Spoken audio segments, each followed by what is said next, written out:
Anong size to? 14. 14. So, ito yung size 14.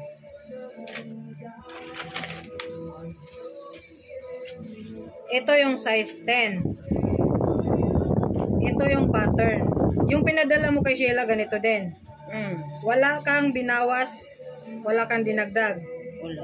Okay, nandyan yung butas. Cut mo muna. Ano mo na? Post. Size 10. Ulitin mo. Okay, sample lang to ha, pero ito ay size 10. Na-close na ni Albert, so hindi na tayo dyan magbabase sa pattern, kundi dito sa gilid, kabila. Ganyan. Ipantay lang yung dulo dito, tapos yung dulo dyan, tapos saka mo guguhitan. Ganyan. Huwag ka na magbase dito sa gitna kasi natahi na yan ni Albert. Dito ka na sa gilid magbase. So itataob mo lang yung babaliktad mo lang yung pattern dito sa kabila. Ganun yung gagawin. Yung dulo dito, saka yung dulo dito sa baba, saka yung doon sa gitna, magkapantayan, saka ka mag-marking uli. So wala ka nagbase dito. Dito ka lang sa bawat gilid. Okay.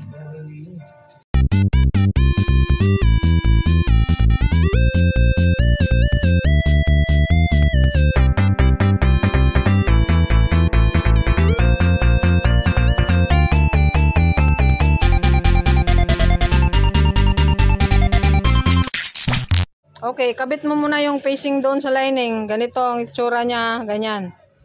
Pero pag ikinabit mo siya sa body, itaob mo siya, ganyan. Taob. Pero ako dito, may sukatan ako dito, nandito sa makina, ganyan. Ayan. Yan ang sukatan niya.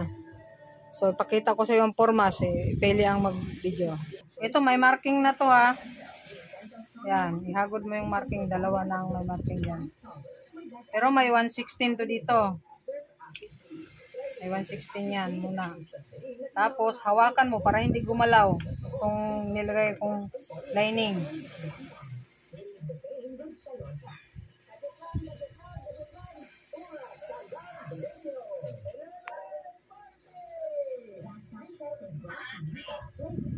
Oh, hindi yan gumagalaw sa ilalim kasi hawak ko yan. Tapos, papasada ka sa labas ng marking. Silipin mo muna dito. Okay.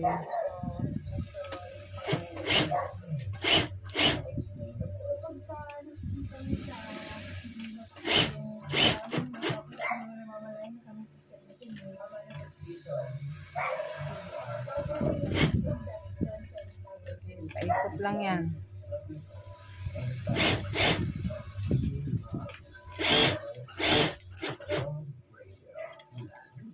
Create lang ang pagkain ng lapad niyan ha.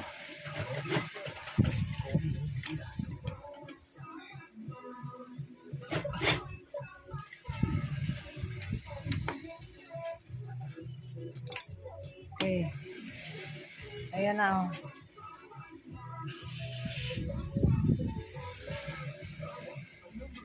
Tapos ikabit mo yung ito.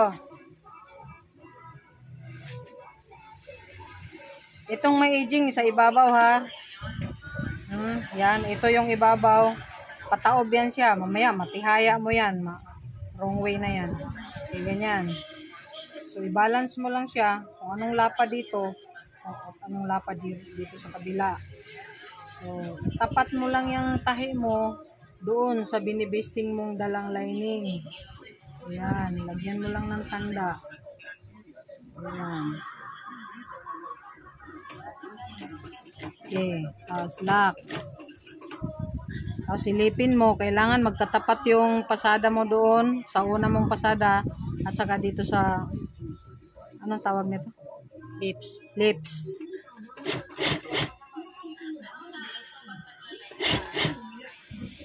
Yan, silip-silip lang. Pag may time. Pagdating dito, kung saan yung dulo nung tahi mo, tupi mo lang. Kasi yun yung palatandaan na doon kay hinto. Lock. At silipin mo rin sa kabila kung nagtugma ba. Eh, ang nangyari ngayon, hindi tumugma yung lock ko doon sa dulo. Babawasan ko yan. Kasi didimple naman to. Pag hindi mo to pinakialaman, didimple yan. Kaya ipantay mo talaga yan dyan.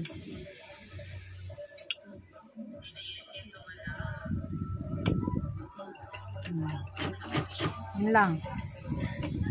Tapos, may lips na. May lips na tayo. Okay.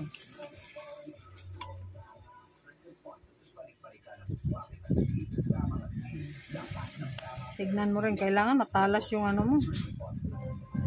Cutting thread mo.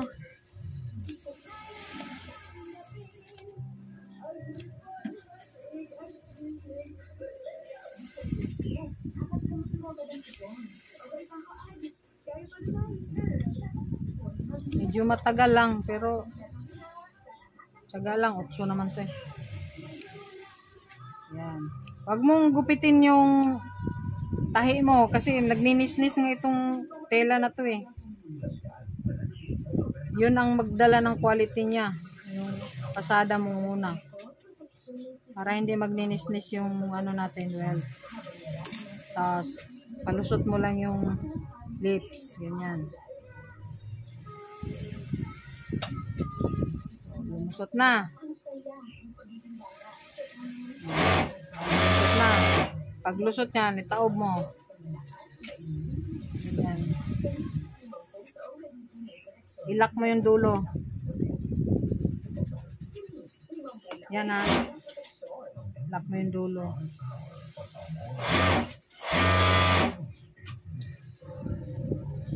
Huwag mo pabayang nakausli yung lips kasi lulubo yung lips mo doon pag matapos na. Tapos, ikutin mo. Yung kabila naman. Lock mo.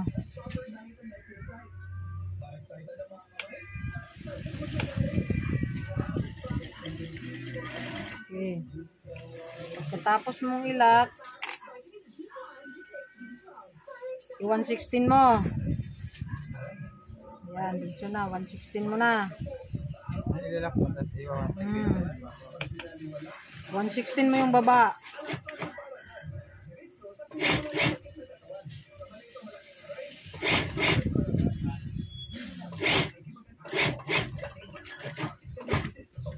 Pagkatapos, itihaya mo. Tapos, pasadaan mo to. Itong lips sa baba. Yung na may overlock. Yan. Pagkatapos nyan, hawakan mo dito. Yan. Kita mo tong tela na tong blue. Yung facing niya. Ipantay mo lang tong puti dyan. Yan. Ano mo yung ana. Pantay mo yan ha. Yan. Tapos pasadaan mo ng puti na sinulid. Eh, hindi ito pwedeng pasadaan dahil blue itong gamit ko. O, pagkatapos baliktarin mo ganon. Baliktad. O, ganon na.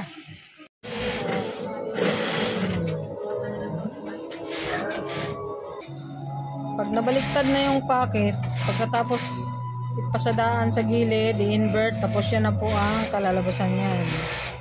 Yan. Papasadaan ulit ng 1/4. Pagkatapos ng 1/4, saka siya papasadaan ulit yung back pocket. Ayun, yun. Yan. Yan. So, ayan po siya. Hanggang dito na lang po muna tayo dahil yung tutorial natin ngayon ay paano gumawa ng back pocket. So, thank you po.